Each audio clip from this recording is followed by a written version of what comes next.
যে সব স্বপ্নই যে জাদু বা জিন্নাতের কারণে হচ্ছে এমন কোনো কিছু নয়, এটা মাথায় রাখবেন। সকল স্বপ্ন যে জাদু বা জিন্নাতের কারণে হবে এমন কোনো বিষয় নয়, কিন্তু ওই স্বপ্নগুলোই যদি আপনি একাধিকবার দেখেন যে প্রতিদিনে দেখতেছেন, রাত্রে 2 থেকে 3 বার দেখতেছেন, বা আপনি 2 দিন পর 3 দিন পর 5 দিন পর ওই একই স্বপ্ন ঘুরে ঘুরে বারবার একই স্বপ্ন দেখেন, তাহলে বুঝে নেবেন যে আপনি সত্যই জাদুতে আক্রান্ত। আসসালামু আলাইকুম ওয়া রাহমাতুল্লাহি ওয়া বারাকাতুহু। বন্ধুরা আমার সকলে কেমন আছেন? আশা করছি আলহামদুলিল্লাহ আপনারা সকলে ভালো আছেন এবং সুস্থ আছেন। দোয়া করে আপনারা সকলেই ভালো থাকেন এবং সুস্থ থাকেন, এই দোয়া কামনা করছি। বন্ধুরা আমার আজকে গুরুত্বপূর্ণ একটা টপিক নিয়ে আলোচনা করবো আপনাদের সামনে। আমরা অনেকজনেই প্রশ্ন করে থাকি যে হযরত কোনো স্বপ্ন দেখলে কি আমি কি জাদুতে আক্রান্ত কি না, বা হয়তো আমি এই স্বপ্নগুলো বেশি দেখি, বা এই স্বপ্নগুলো আমি দেখি, এই স্বপ্নগুলো দেখলে কি আমি কি সত্যই কি জাদুতে আক্রান্ত কি না, এ বিষয় নিয়ে অনেকজনে প্রশ্ন করেন বা কথা বলে থাকে। তাই আপনাদের সেই ব্যক্তিদের জন্য আজকে একটি আলোচনা করব। যে আলোচনা করব সে বিষয়টা হচ্ছে, মাথা রাখবেন যে সব স্বপ্নই যে জাদু বা জিন্নাতের কারণে হচ্ছে এমন কোনো কিছু নয়, এটা মাথা রাখবেন। সকল স্বপ্ন যে জাদু বা জিন্নাতের কারণে হবে এমন কোনো বিষয় নয়, কিন্তু ওই স্বপ্নগুলোই যদি আপনি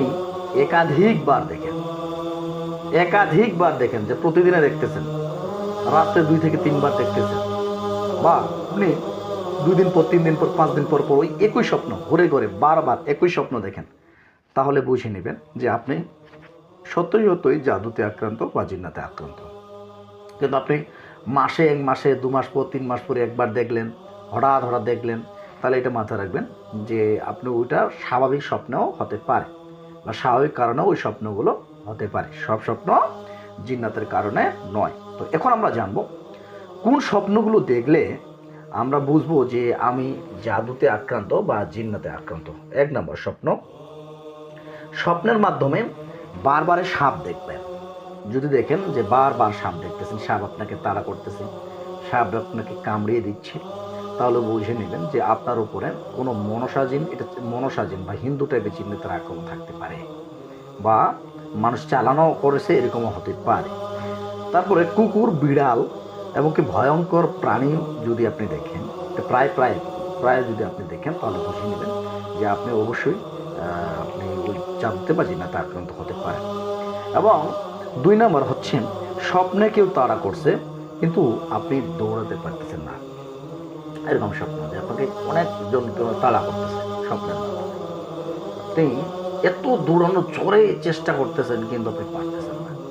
এই স্বপ্নগুলো যদি আপনার প্রায় হয়ে থাকে, তাহলে আপনি বুঝে নেবেন যে আপনি অবশ্যই জিন্নাতে বা জাদুতে আক্রান্ত। আচ্ছা, একটা কথা বলি যে এই স্বপ্নগুলো কিন্তু আমার আগে হতো। আমি যখন তদ্বির জগতে আসিনি, ছোটবেলায় এই স্বপ্নগুলো আমার হতো।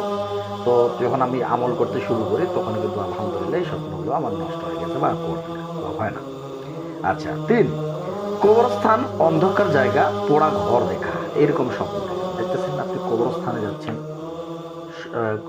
আপনার শ্মশানে যাচ্ছেন, বা স্বপ্নের মাধ্যমে বিদঘুটে কোনো জায়গা, অন্ধকার কোনো জায়গা, জঙ্গল, বা পোড়া ঘর যেন পুড়ে গেছে, এরকম স্বপ্ন দেখতেছেন বারবারই, তাহলে বুঝে নেবেন যে আপনি অবশ্যই জাদুতে বা জিন্নাতে আক্রান্ত। স্বপ্নে উলঙ্গ মানুষ, নোংরা পানি বা ময়লা দেখা।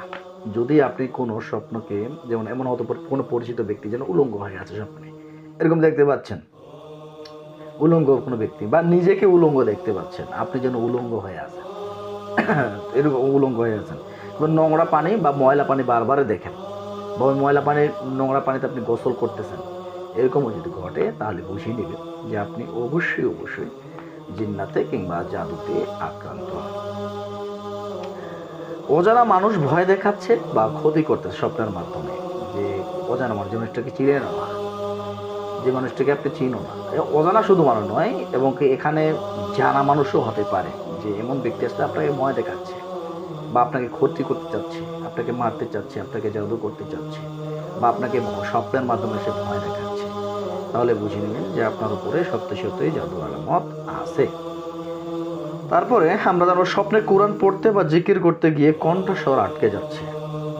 যদি এরকম হয় যে স্বপ্নের মাধ্যমে আপনি কোরআন পড়তেছেন, এমন একটা সমস্যা হয়েছে বা ভয়ঙ্কর একটা স্বপ্ন দেখতেছেন, আপনার জরুরি মনে পড়েছে যে আপনি কোরআন পড়তে হবে আপনাকে ওই সময়, তখন আপনি জিকির করতে চাচ্ছেন বা কোরআন পড়তে যাচ্ছেন, আপনি পড়তে পারতেছেন না, আপনার কষ্ট হচ্ছে বা গলা যেন আটকে যাচ্ছে, তাহলে বুঝে নেবেন যে আপনার উপরে সত্যি সত্যই জাদু কিংবা জিন্নাতে আপনি আলামত আছে ইনশাআল্লাহ।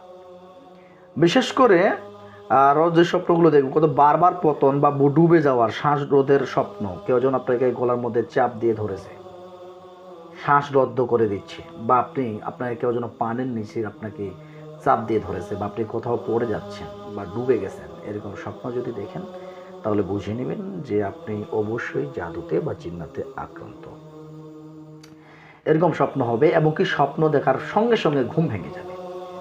স্বপ্ন দেখার সঙ্গে সঙ্গে এরকম ভয়ঙ্কর সময় ঘুম ভেঙে যাওয়ার পর আপনার বুকের মধ্যে ধড়ফড়ানি শুরু হবে, বুক ধড়ফড় করবে, ঘুম ভেঙে যাবে এবং কি তখন থেকে আর ঘুম ধরতে চাইবে না, অশান্তি লাগবে এবং সবসময় ভয় লাগবে যেন আপনি মারা যাবেন, এরকম একটা ভয় তৈরি হবে।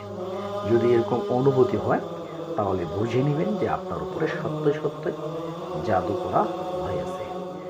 বিশেষ করে এই স্বপ্নগুলো যারা ঘন ঘন দেখে, বিশেষ করে একদিন দুদিন দেখলে হঠাৎ করে এই বিষয়টা হচ্ছে আলাদা, যদি আপনি ঘন ঘন এরকম স্বপ্ন দেখেন তাহলে বুঝে নেবেন অবশ্যই আপনাকে জাদুতে বা জিন্নাতে আপনি আক্রান্ত। আরও স্বপ্ন আছে যেগুলো স্বপ্ন কথা বলতে গেলে আমাদের ভিডিওটা লম্বা হয়ে যাচ্ছে বা লম্বা হয়ে যাবে, আরও অন্য একটা ভিডিওতে আমরা এই বিষয় নিয়ে আলোচনা করবো ইনশাআল্লাহ। যদি আমাদের চ্যানেলের নতুন দর্শক হয়ে থাকে তাহলে চ্যানেলটি সাবস্ক্রাইব করে পাশের বেল আইকনটি দাবিয়ে দেবেন, কারণ আমরা প্রায় প্রতিদিনই এরকম নিত্য নতুন ভিডিও নিয়ে আপনাদের সামনে হাজির হই। আজ এই পর্যন্ত, সকলে ভালো থাকবেন, সুস্থ থাকবেন এবং কার কার সাথে কোন সিমটমগুলো মিলেছে কমেন্ট করে